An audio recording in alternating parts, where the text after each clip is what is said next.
At least 70 people were killed in the raid targeting Nemesio Oseguera Cervantes, the head of the Jalisco New Generation cartel, and an ensuing violence as armed groups retaliated in more than a dozen Mexican states.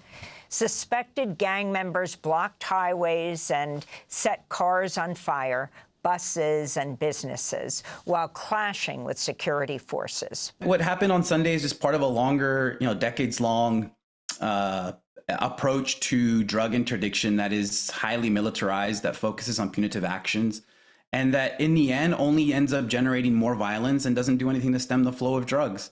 So I think symbolically and politically, it represents a victory for President Sheinbaum. It allows her to assert that, she's doing, quote unquote, doing something about the most powerful drug trafficking organization in Mexico and likely the Americas.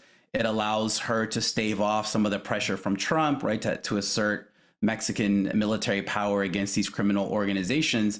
But we know that this is not going to do much in terms of stopping the flow of illicit drugs from Mexico into the United States. If anything, based on recent past, we know that this is probably going to lead to some sort of internal struggle within this drug trafficking organization, which will only lead to intensified violence on the ground in local communities and the places and the geographies that it controls. It will also probably embolden rival groups to try to take over territories, production zones, and smuggling routes. So that will also intensify the violence on the ground.